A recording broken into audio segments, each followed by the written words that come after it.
Je travaille à l'université de Thessalonique, au département de langue et de littérature française. C'est un département de l'université Aristote qui prépare les étudiants au métier du professeur de français langue étrangère, mais pas seulement. On a trois sections dans le département.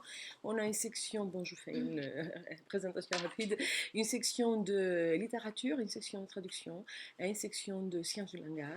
Donc moi je suis en sciences du langage et je suis sociolinguiste de formation. Je mets ici le nom de mes étudiantes du master qui ont travaillé avec moi sur les activités que je vais vous présenter aujourd'hui, les activités qui sont basées sur les approches plurielles.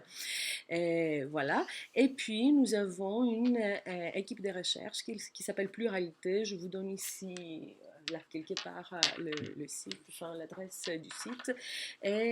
Nathalie m'a fait l'honneur d'accepter de faire partie du comité scientifique de cette équipe de recherche qui a maintenant à peu près un an. Elle est toute jeune. Ok, donc dans mon exposé se fera en deux parties. Dans la première partie, c'est une partie très très brève. Je vais faire une présentation du système éducatif grec, comme ça vous avez une idée, et de l'enseignement de langues étrangères dans le système éducatif grec. Alors, c'est assez similaire, le système éducatif grec est assez similaire au système éducatif français. Alors, on commence la scolarisation avec l'école maternelle où il y a la petite, la moyenne et la grande section. Ensuite, on a l'école primaire, l'école élémentaire et collège, lycée, etc. Là, par exemple, euh, après le collège qui s'appelle Gymnasium, c'est la dernière ligne verte, on a le lycée, hein, et ensuite nous avons l'université avec les études de master 2 ou de doctorat, et puis nous avons aussi un cursus professionnel, ce qui est en mauve, d'accord, où on peut passer après le collège, où on peut intégrer le lycée professionnel et suivre un cursus professionnel et rentrer dans une unité si on veut suivre une formation dans l'enseignement supérieur. Voilà, c'est à peu près, enfin, c'est assez similaire au système français. Alors, pour l'enseignement des langues étrangères en Grèce, ce qui se passe, bon, je ne sais pas si ça va? Ah, moi ça Oui, va. ok. Et vous? Bon, bah, écoutez, je ne peux pas les garder les deux en même temps, C'est donc bien je les garde l'essentiel. ici, je les garde vous, et puis vous les gardez sur l'écran.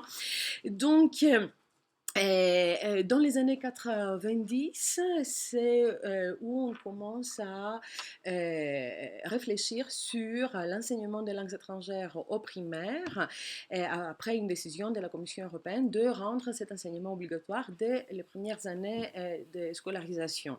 Donc, en 1987, en Grèce, nous avons la première tentative expérimentale pour l'introduction de l'anglais comme première langue étrangère pour les élèves qui ont 8 ans et plus.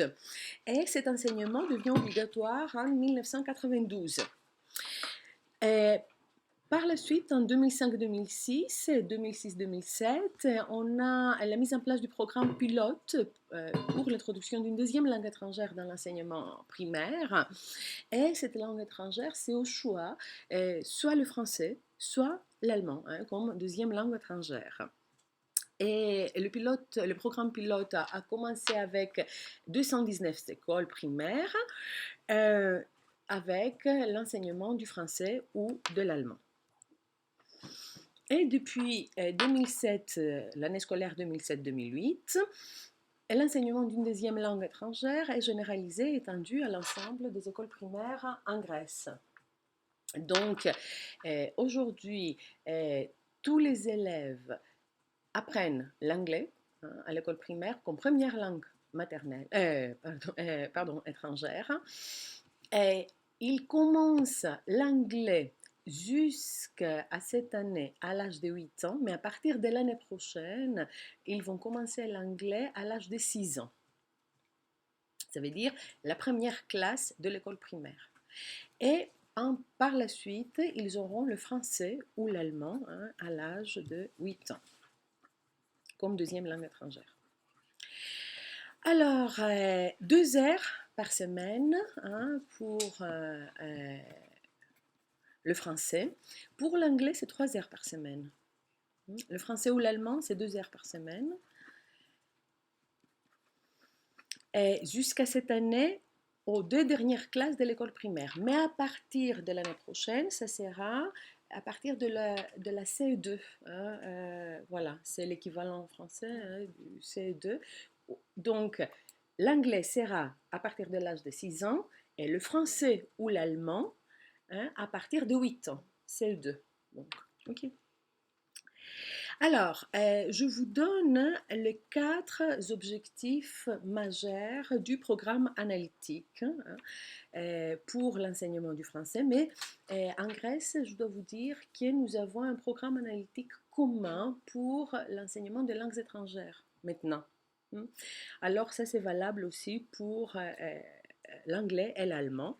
Donc, les objectifs sont le développement de compétences qui s'inscrivent dans le cadre de l'éveil au plurilinguisme, hein, c'est marqué dans le programme, la familiarisation avec les principes du pluriculturalisme, le développement de représentations et des attitudes positives envers la langue et la culture française, anglaise ou allemande, hein, la sensibilisation et la familiarisation avec le français afin d'amener les apprenants à un apprentissage conscient de la langue. Et là, je vous donne le lien pour si vous voulez consulter le programme analytique, mais malheureusement, il est en grec, donc ça sera, je ne sais pas, ça sera un peu difficile. Voilà, je peux vous aider si vous voulez. Ok, maintenant, ce qui concerne les enseignants, en général, les enseignants de langues étrangères sont formés au département hein, de langues étrangères, comme le département où je travaille.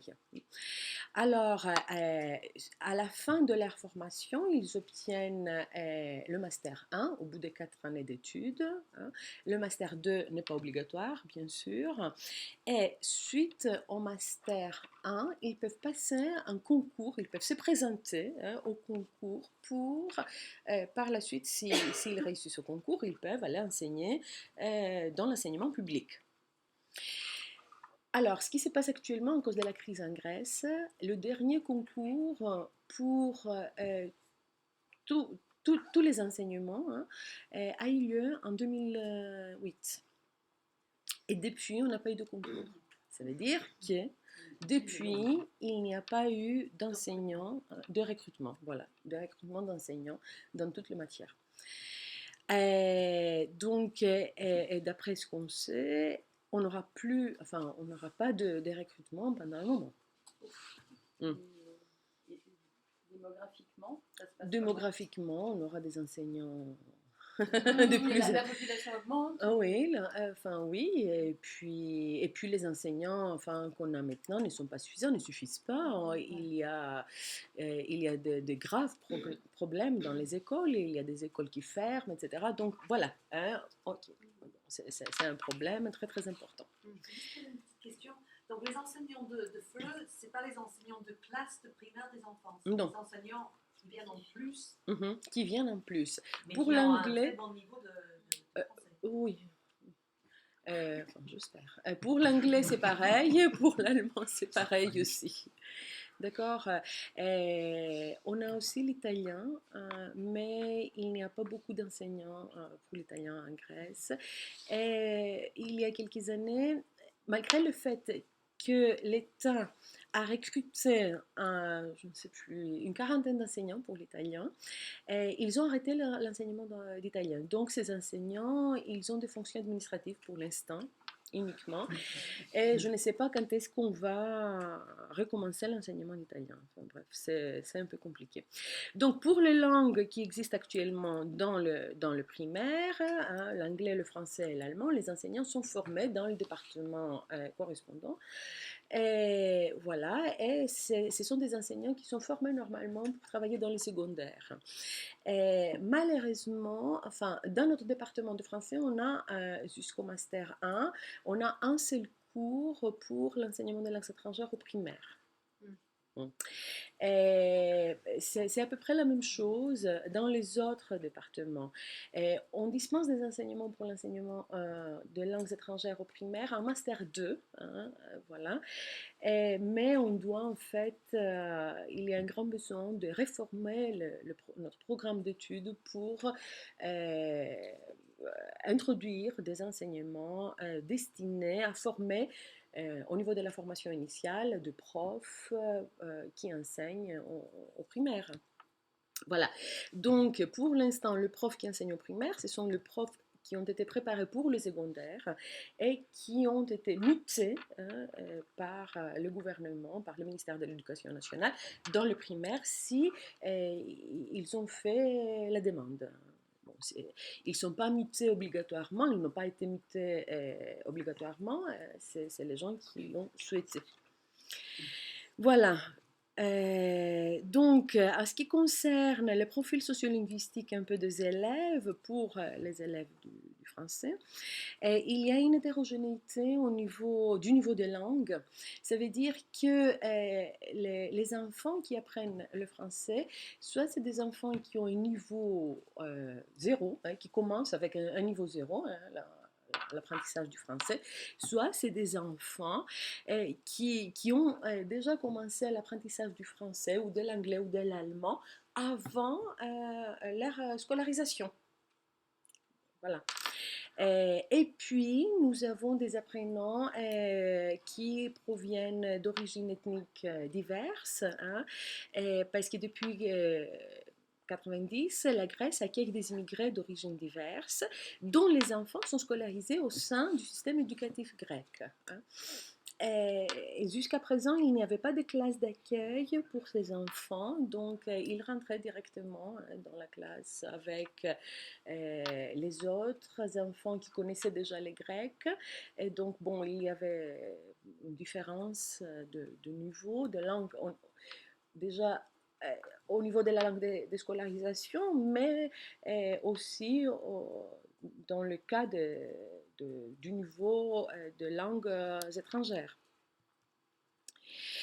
Voilà, donc vous voyez un peu l'évolution du nombre d'élèves allophones dans les écoles grecques.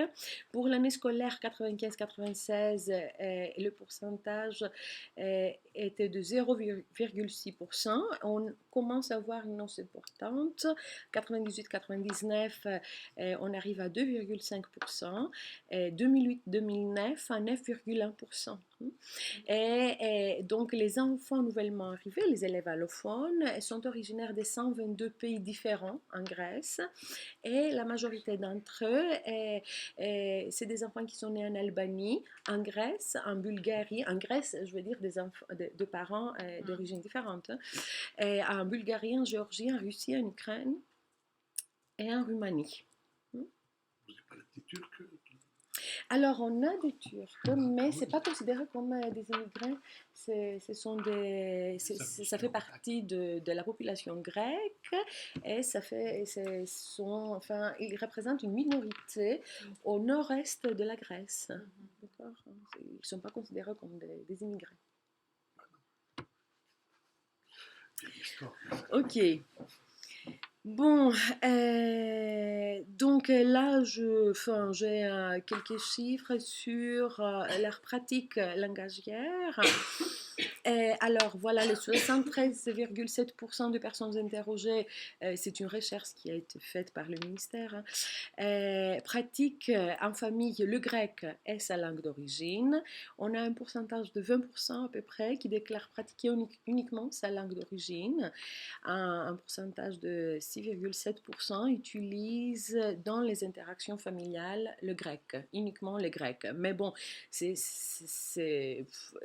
ne sais pas si ces résultats sont toujours valables parce que c'est une enquête qui a été effectuée en 2008.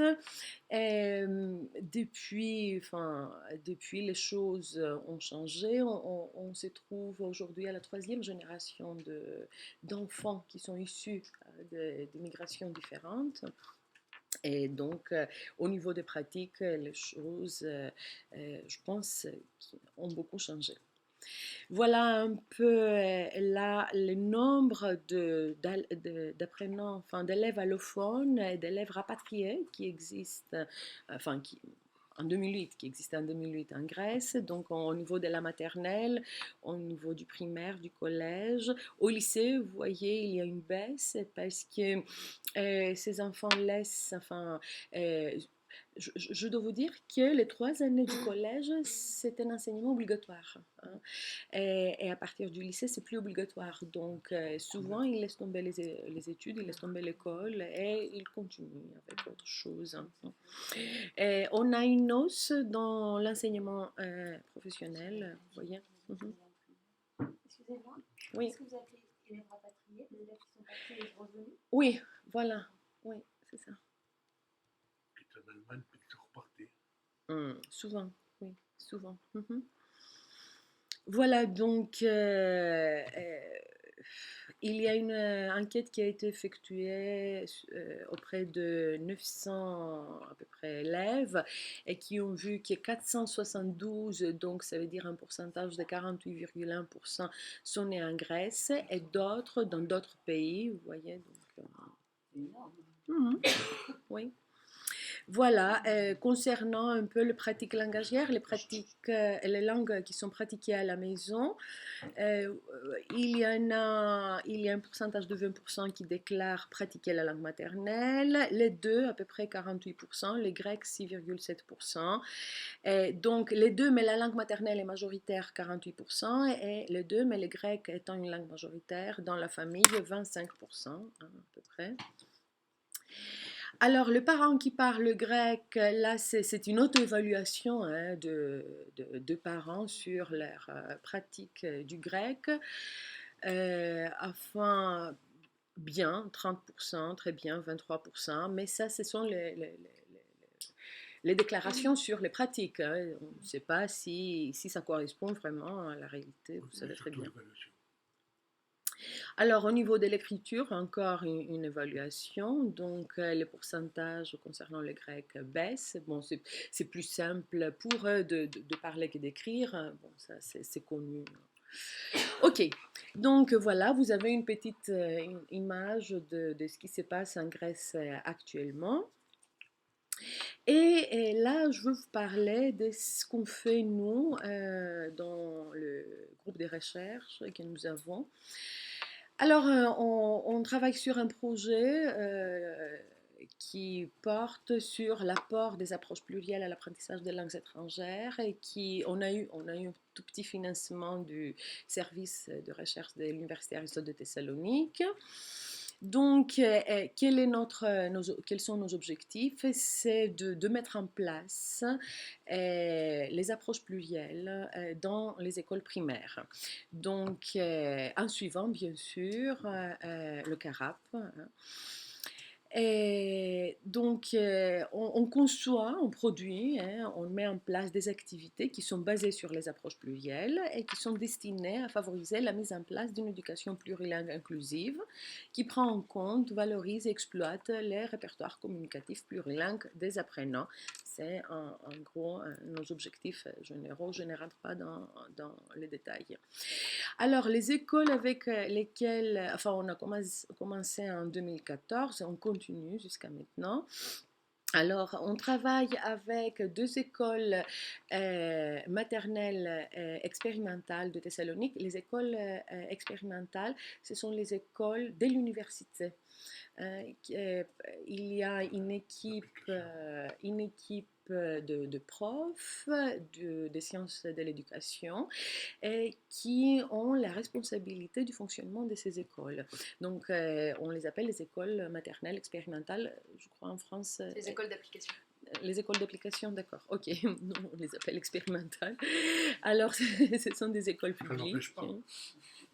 Alors, une école publique, c'est la 2e école élémentaire de Thessalonique.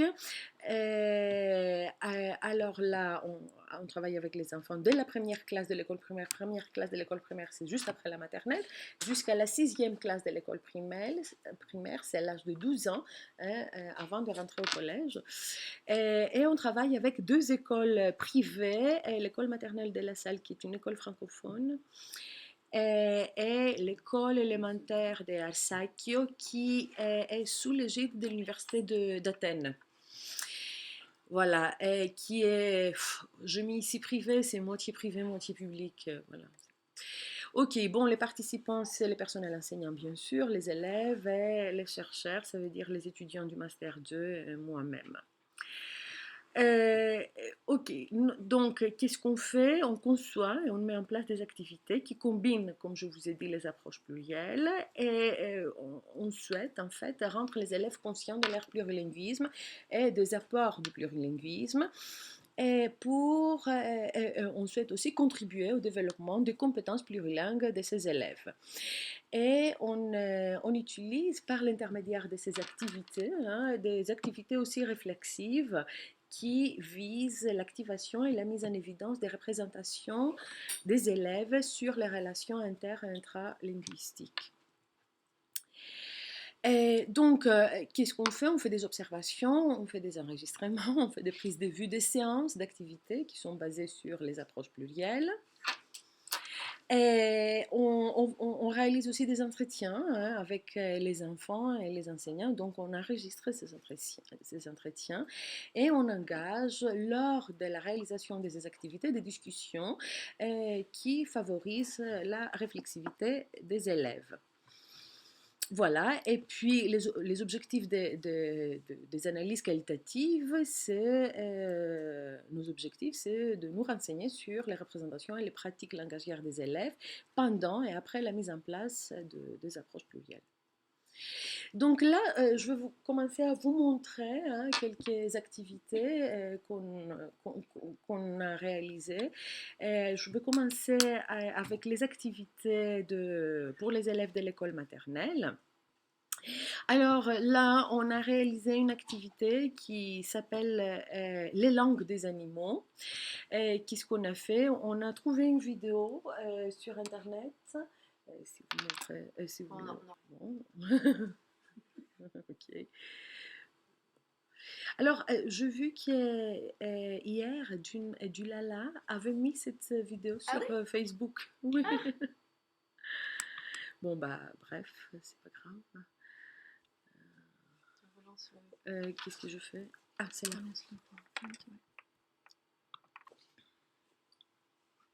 Ok, bon, je continue. Alors, comment on réalise cette activité? Il y a la vidéo avec 16 personnes qui prononcent de façon différente les cris des animaux. Et on fait regarder cette vidéo aux enfants. On discute, là je résume, on discute sur les pays représentés dans la vidéo. On essaye de repérer avec les enfants les pays sur la globe.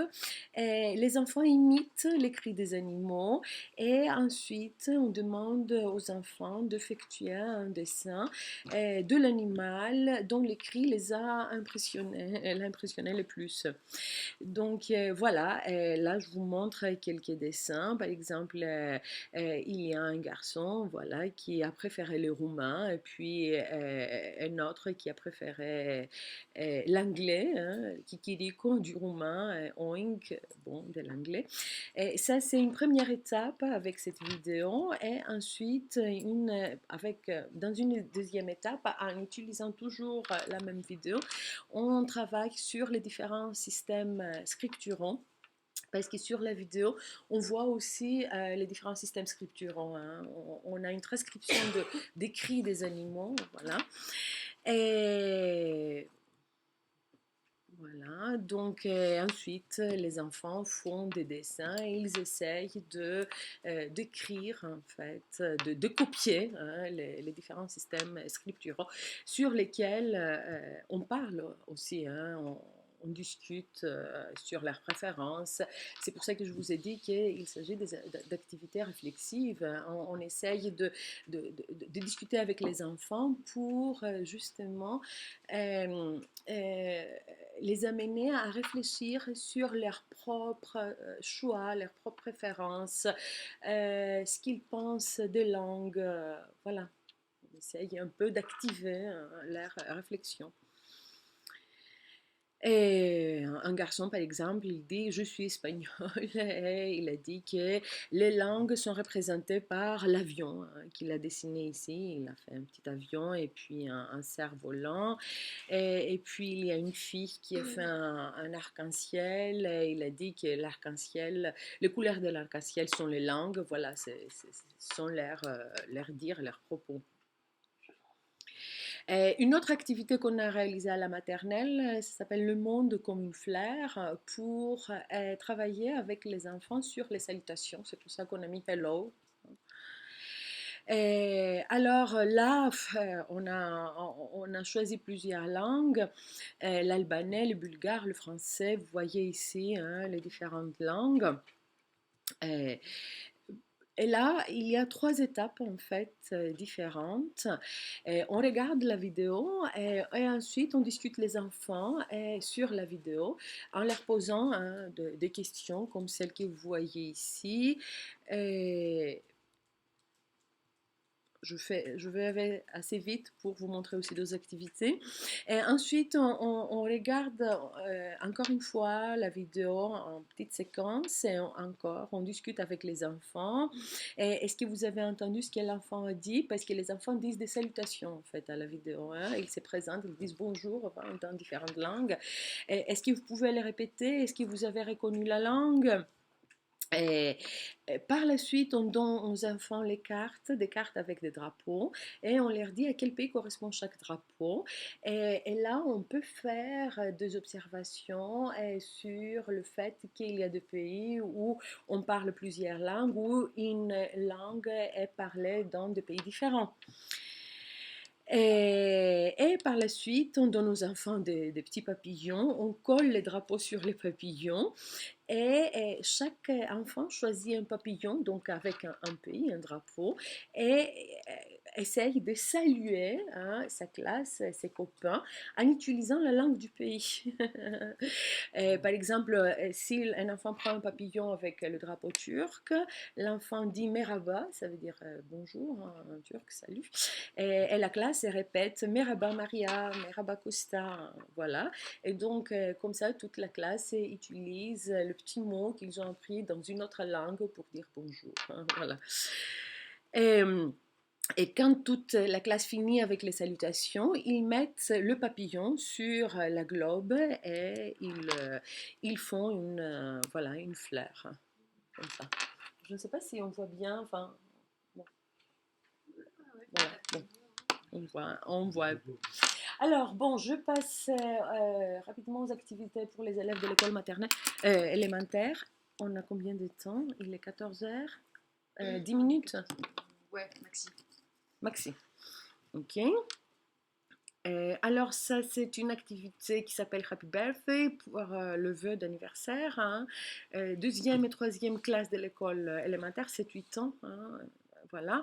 On a choisi voilà, les langues ici, français, espagnol, chinois, le mandarin, anglais, russe, swahili, italien. Et là, pareil, on leur montre 2 vidéos avec la chanson qu'on a dans chaque pays pour l'anniversaire. Là, j'ai la chanson, mais pour le swahili, mais je ne vous la fais pas écouter. L'espagnol, voilà, pareil. Et ensuite, on parle de cette chanson de chaque langue. Et les enfants choisissent une langue, une chanson dans une langue qu'ils ont préférée. Et on travaille un peu pour leur anniversaire. Et on travaille un peu sur leurs préférences en matière de langue.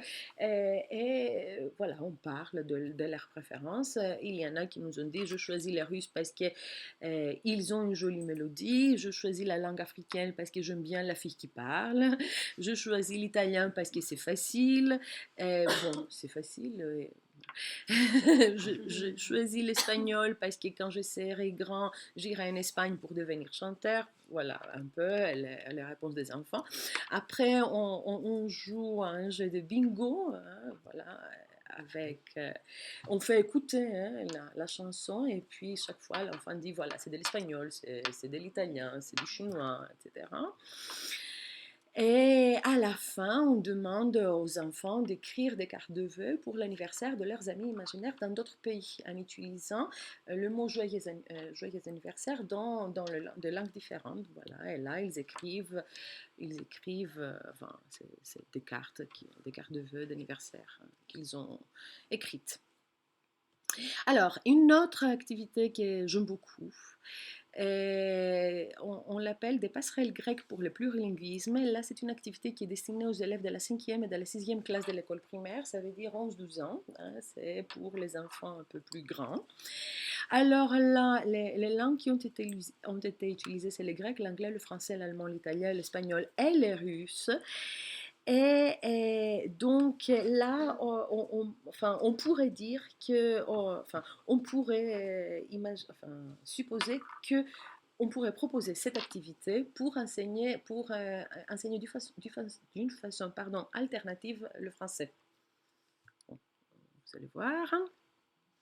Donc cette activité, elle a été faite aussi pour développer la réflexivité des élèves et leur rendre conscients de leur plurilinguisme en stimulant leur capacité d'observation et leur compétence à identifier les relations entre les langues. Alors là, on divise la classe en groupes et on leur donne en fait un texte en anglais, mais dans lequel le plus grand pourcentage de mots vient du grec. Ensuite, on leur donne des titres de journaux ou des extraits de journaux, de revues, hein, dans lesquels il y a deux mots grecs. Voilà. Donc, on leur demande de repérer les mots grecs dans ces textes authentiques.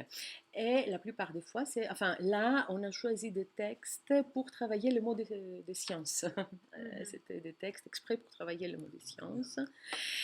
Et alors, ensuite, on leur donne un tableau où on a la science écrite en grec et dans des langues différentes et on leur demande d'observer comment ces mots ont été construits, quelles sont les similitudes, les différences au niveau des préfixes, des suffixes, etc. Et alors, bon, l'anglais, le français, l'allemand, l'italien, c'est de l'alphabet latin, le grec, ils connaissent, mais c'est pas sûr qu'ils connaissent l'allemand, le français ou l'italien. Hein. Et ensuite, on a les Russes. Bon, et on a mis les Russes pour les enfants d'origine russe hein, dans les écoles, mais aussi pour voir comment les élèves qui n'étaient pas d'origine russe allaient réagir devant un système scriptural différent. Donc là, ici, c'est pour faire des hypothèses, pour observer et faire des hypothèses sur les relations, les différences et les similitudes qui existent entre les langues. Qu'est-ce que je fais là ? Ensuite, on leur donne un autre tableau où on a d'autres sciences. Hein. On n'a pas les mêmes sciences. Par exemple, là, on a la géométrie, la géologie, biochimie, psychologie, philologie, technologie, anthropologie hein, en grec. Et on leur demande de les écrire dans les autres langues hein, suite aux observations qu'ils ont effectuées avec le premier tableau. Hein. Voilà, et bon, on discute bien sûr sur la façon dont ils ont procédé, pourquoi ils ont écrit comme ça, par exemple, géométrie en allemand, hein, et pourquoi ils ont écrit comme ça, géométrie en russe, voilà. Donc, on engage bien sûr par la suite une discussion pour faire émerger leurs réflexions. Et à la fin, on leur propose un jeu de société avec les mots des sciences. Pareil, c'est un grand tableau plastifié avec les mots des sciences. Il ressemble un peu, pardon. Il ressemble un peu à celui-ci, mais avec d'autres sciences. Et donc, on a dans de petits cartons les différents mots qui sont mélangés. Et voilà, on prend une petite carte, on regarde le mot et on le place à côté de la langue, sur les petits carrés qui correspondent à la langue et à la science. Voilà. Hein, c'est un petit jeu de société pour justement appliquer. Et à la fin, on leur fait écouter cette chanson qui s'appelle Mi ultimo tango in Athènes. C'est ce que vous connaissez? Non? Peut-être. Alors, je finis avec ça. Bon, j'ai d'autres activités aussi, mais on n'a plus. La chanson espagnole et on discute par la suite pour cette chanson.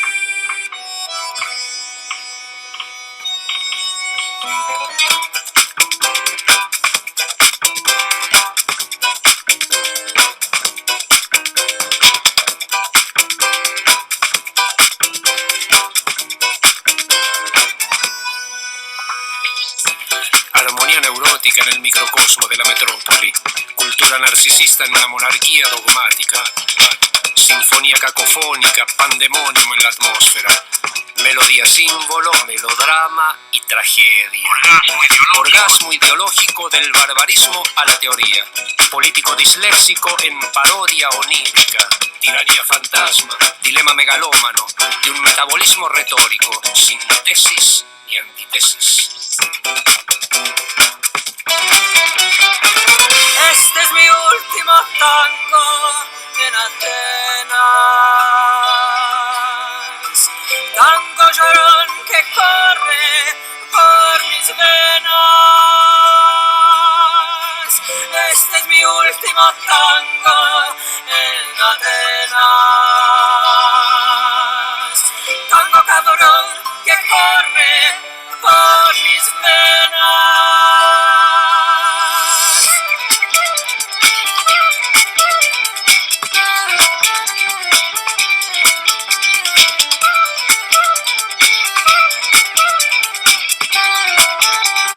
Voilà, vous avez pris une petite idée.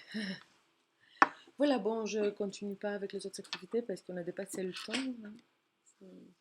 Voilà, merci. Merci beaucoup.